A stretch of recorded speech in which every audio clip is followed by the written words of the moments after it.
जय श्री कृष्णा, जय श्री राधे। दामोदर अष्टकम श्री कृष्ण की उस बाल लीला को दर्शाता है जहाँ वो अपनी मैया यशोदा से डरकर भाग रहे हैं। जब मैया यशोदा कान्हा को माखन चुराने के दंड स्वरूप रस्सी से उखल में बांधने की कोशिश कर रही हैं। इसी लीला के द्वारा वो श्राप से ग्रसित दो गंधर्वों को भी उनकी वृक्ष योनि से मुक्त करते हैं। कार्तिक मास के दौरान ही मैया ने कान्हा के उदर को दाम अर्थात रस्सी से बांधा था। इसीलिए कार्तिक मास का एक अन्य नाम दामोदर मास भी है। ऐसा कहा जाता है कि इस दामोदर मास में यह दामोदर अष्टकम पढ़ने या सुनने से भगवान श्री कृष्ण की विशेष कृपा प्राप्त होती है। तो आइए सुनते हैं दामोदर अष्टकम। जिनके कपोलों पर दोदुल्यमान मकराकृत कुंडल क्रीड़ा कर रहे हैं, जो गोकुल नामक अप्राकृत चिन्मय धाम में परम शोभायमान हैं, जो दधी भांड अर्थात दूध और दही से भरी हुई मटकी फोड़ने के कारण माँ यशोदा के भय से भीत होकर ओखल से कूदकर अत्यंत वेग से दौड़ रहे हैं, और जिन्हें माँ यशोदा ने उनसे भी अधिक वेग पूर्वक दौड़कर पकड़ लिया है। ऐसे उन सच्चिदानंद स्वरूप सर्वेश्वर श्री कृष्ण की मैं वंदना करता हूँ।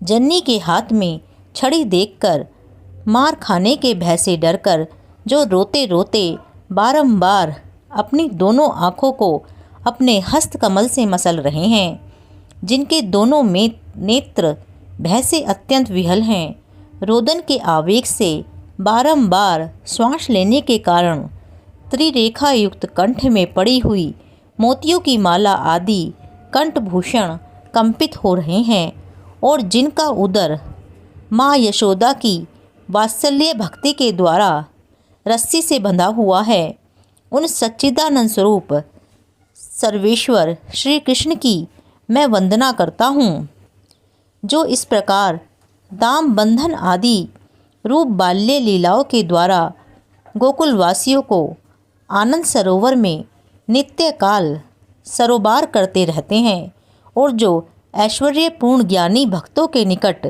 मैं अपने ऐश्वर्यहीन प्रेमी भक्तों द्वारा जीत लिया गया हूँ, ऐसा भाव प्रकाश करते हैं।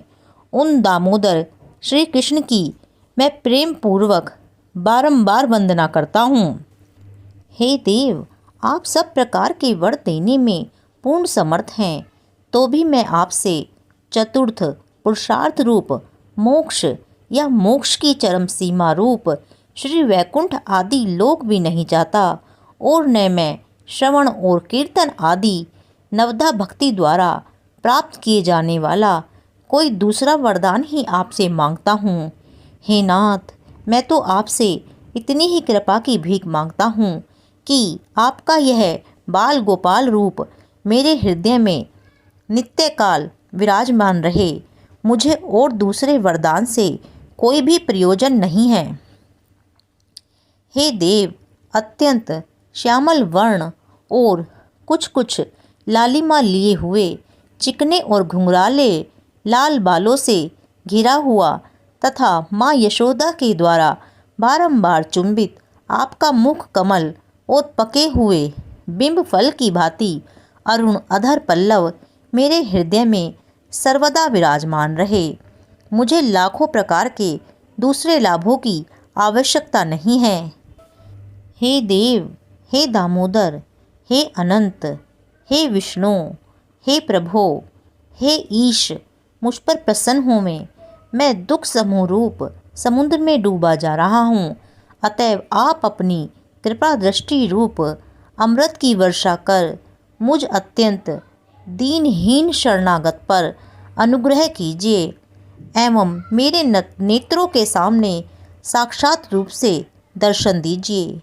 हे दामोदर, जिस प्रकार अपने दामोदर रूप से ओखल में बंधे रहकर भी नल कुबेर और मणिग्रीव नामक कुबेर के दोनों पुत्रों का वृक्ष योनि से उद्धार कर उन्हें परम प्रयोजन रूप अपनी भक्ति भी प्रदान की थी, उसी प्रकार मुझे भी आप अपनी प्रेम भक्ति प्रदान कीजिए, यही मेरा एकमात्र आग्रह है। किसी भी अन्य प्रकार के मोक्ष के लिए मेरा तनिक भी आग्रह नहीं है। हे दामोदर, आपके उदर को बांधने वाली महान रज्जू अर्थात रस्सी को प्रणाम है। निखिल ब्रह्म तेज के आश्रय और संपूर्ण ब्रह्मांड के आधार स्वरूप आपके उदर को नमस्कार है। आपकी प्रियतमा श्री राधा रानी के चरणों में मेरा बारंबार प्रणाम है। और हे अनंत लीला विलास करने वाले भगवान, मैं आपको भी सैकड़ों प्रणाम अर्पित करता हूँ। दामोदर अष्टकम पूर्ण। जय श्री कृष्णा, जय श्री राधे।